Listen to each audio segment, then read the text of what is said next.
We are back with our discussion on ways for staying healthy this year. Joining me again, Dr. John Redding with Cone Health. All right, so when it comes to our eating habits, this is definitely something that's on a lot of people's radar this time of year. What should we focus on? What steps can we start taking today? Well, I really feel like that most of the data continues to point towards a high vegetable diet. I think most of us indulged a bit over the holidays. I know I did. And it's time to get back on track as far as cutting back on the carbs and going with lean meats, hopefully reducing fat intake. And things of that nature. For those of us who wanted to get into a little bit more detail, there's an app that you can download called My Plate. That's one word, My Plate, that is recommended by some of my mentors and I think is helpful. But a lot of the scenarios, people tend to know in a lot of cases what's healthy and what's not, but they certainly can get guidance from that. And I think the attitude should be progress, not perfection. Chances are your primary care provider cheated some too. I know I did. I like that. Progress, not perfection, because I think when January 1st rolls around, we say we're never going to eat this again, or we're never going to drink this again, or we're never going to do this activity again. And it's so easy to kind of like fall off of that instead of saying, hey, I'm just going to limit this a little bit. You got it.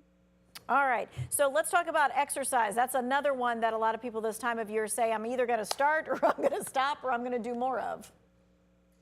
Well, that's near and dear to my heart because that's one of my saving graces. I like to eat just like everybody else, but I do exercise pretty regularly. I think relatively low impact aerobic exercise is a great way to go, which means somewhat vigorous walking. My wife and I enjoy cycling in greenways. If you're into it and you have the appropriate facility, swimming is wonderful, and there are indoor swimming pools around here. So, all those things are wonderful ways to burn calories and maybe allow a little bit more freedom at the dinner table. And so, I think that's huge. The national recommendations is about 150 minutes a week. That's a lot. I don't accomplish that every week. But I certainly do take a good stab at it. And if it's my day off and it's a decent day, I'm going to be exercising. I also have it set up where there's a stationary cycle in our basement, and you got to make it fun. I want a football game on the flat screen. I want some good music. You can't just go into a dark room and expect to get but so motivated. You have to have some stimulation. You have to make it fun. Yeah, I like the idea of being able to watch the game while cycling or walking on the treadmill because you're just sitting there anyway, right? That's right. And there are times where I, don't feel like leaving the house if the weather's rotten. Sure. All right, so how can people use technology? Maybe they got an app, a wearable device, or something like that over Christmas.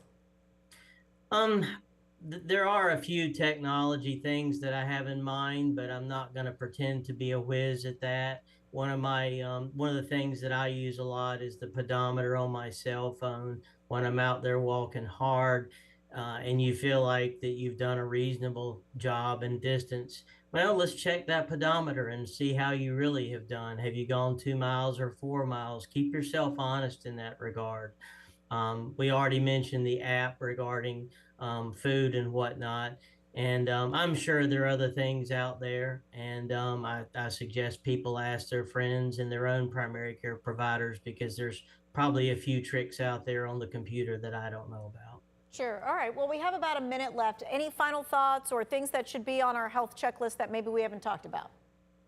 I think the key things are find a good primary care doctor that you identify with, get at least big ticket screening done for major common cancers, focus on the big stuff first, progress, not perfection, and have fun with it.